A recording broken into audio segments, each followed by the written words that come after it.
আমি কিন্তু আপনার আরেকটি বিষয় জানি যে আপনি এর আগেও বেশ কয়েকবার তাবলিগে গিয়েছিলেন এবং কিছুদিন আগেও গিয়েছেন। তো এই বিষয়গুলো আপনাকে কতটা টানে কিংবা আপনি স্পিরিচুয়ালি কতটা কানেক্টেড? শতভাগ কানেক্টেড থাকার চেষ্টা করি ভাই, কারণ আমার যে বাসাটাতে আমি বড় হচ্ছি জি। প্রতিনিয়ত, জি। আমি তো আমার আব্বা আম্মাকে দেখি। তো আমার আম্মা এবং সৌরভ ভাইয়ের আম্মা একসাথে নাখালপাড়াতে প্রত্যেক মঙ্গলবার ওরা মহিলাদের বাসাবাসে গিয়ে তালিম করতো। আচ্ছা। কিতাব পাঠ, মহিলাদের যে তালিম পাঠ, এগুলো করতো। কিন্তু তো ছোটবেলা থেকে তো আমি এই জার্নিটা দেখছি। তো আমার বাসায় এখনও দেখি যে আমার আব্বা আম্মা এগুলো প্রতি খুবই কঠিনভাবে মানে। তো তারা নামাজ কালাম থেকে শুরু করে রোজা সব কিছু। তো ছোটবেলা থেকে আমাদের একটা জিনিস ছিল, বাবা যাই করো নাই করো নামাজ পড়তে হবে, রোজার টাইমে রোজা রাখতে হবে, এটা রাখতে হবে, এটা কিছু করার নেই, এটা কোনো ছাড় নাই আসলে।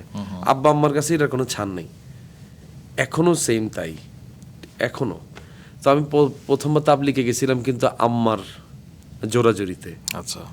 এক শীতের রাতে হঠাৎ করে দেখি যে বাসার মধ্যে আমাদের নুরানি মসজিদের ইমাম সাহেব, জি। উনি সহ দুই একজন আসছে। আম্মা আমার আগের দিন রাতে কিচ্ছু বলেনি, কিন্তু সেই যে সব কিছু গোছায় রাখছে এটা তো আমি আর জানি না। আমি দেখি শীতের সকালে আমার ল্যাপটপ সরাই দিয়ে আম্মা বলতেছে যে চিল্লেচ্ছা হুজুর এসছে, সুন্দর করে বাইরে যা। এত করে আমি কথা দিছি 3 দিন এলে তাবলিগ করিয়ে। আমি কি আম্মা তুমি আমার কিচ্ছু বলো নাই, কি করুম না করুম, আমার বন্ধু বান্ধবগুলো কত প্ল্যান ছিল, কিছুই জানি না, আটকা চলে গেছি। প্রথম দিন গিয়া একটু লাগতেছে যে কি রে ভাই, ফোন নাই টোন নাই কিচ্ছু নাই।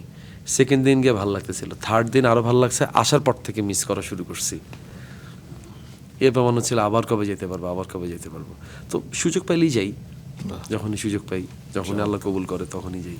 চমৎকার। আব্বা আম্মার সাথে যখন উমরা করলাম তখনও গেছি। মানে এটা আসলে কি ভাই, কবুল করতে হবে তো এটা। জি জি। তা আল্লাহ পাক কবুল করছে, এই কারণেই যেতে পারছি, আদারওয়াইজ তো পারতাম না আসলে।